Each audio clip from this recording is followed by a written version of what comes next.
Chapter 27.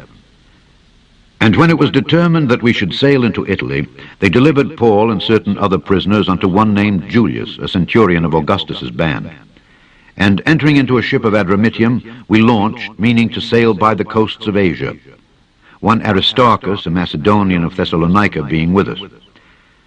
And the next day we touched at Sidon. And Julius courteously entreated Paul, and gave him liberty to go unto his friends to refresh himself. And when we had launched from thence, we sailed under Cyprus, because the winds were contrary. And when we had sailed over the sea of Cilicia and Pamphylia, we came to Myra, a city of Lycia. And there the centurion found a ship of Alexandria sailing into Italy, and he put us therein. And when we had sailed slowly many days, and scarce were come over against Cnidus, the wind not suffering us, we sailed under Crete over against Salmone, and hardly passing it, came unto a place which is called the Fair Havens, nigh whereunto was the city of Lasea. Now when much time was spent, and when sailing was now dangerous, because the fast was now already past, Paul admonished them, and said unto them, Sirs, I perceive that this voyage will be with hurt and much damage, not only of the lading and ship, but also of our lives. Nevertheless, the centurion believed the master and the owner of the ship more than those things which were spoken by Paul.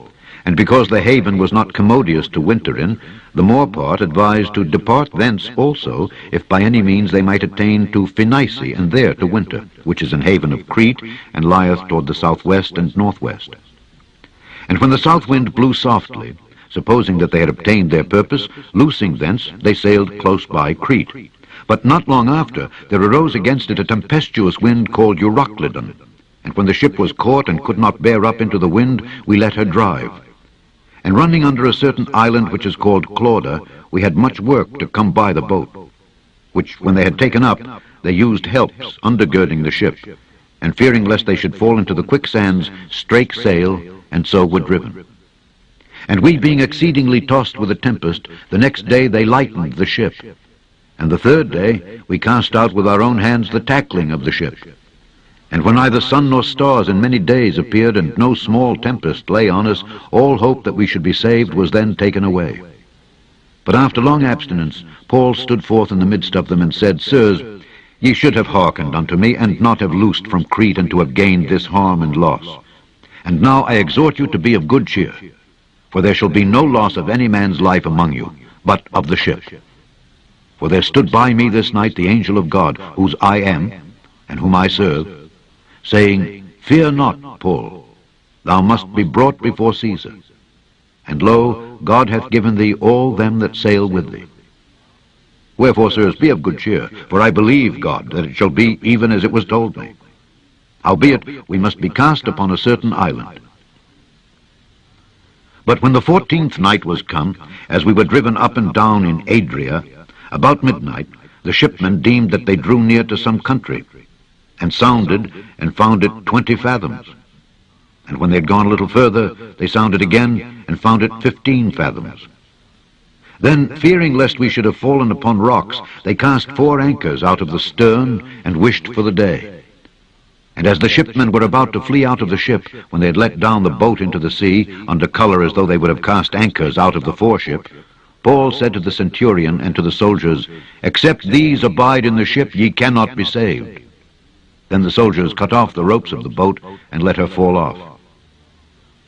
And while the day was coming on, Paul besought them all to take meat, saying, This day is the 14th day that ye have tarried and continued fasting, having taken nothing. Wherefore I pray you to take some meat, for this is for your health, for there shall not an hair fall from the head of any of you.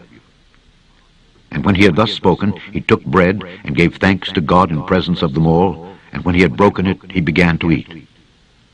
Then were they all of good cheer, and they also took some meat. And we were in all in the ship 260 souls. And when they had eaten enough, they lightened the ship, and cast out the wheat into the sea. And when it was day, they knew not the land. But they discovered a certain creek with a shore, into the which they were minded, if it were possible, to thrust in the ship.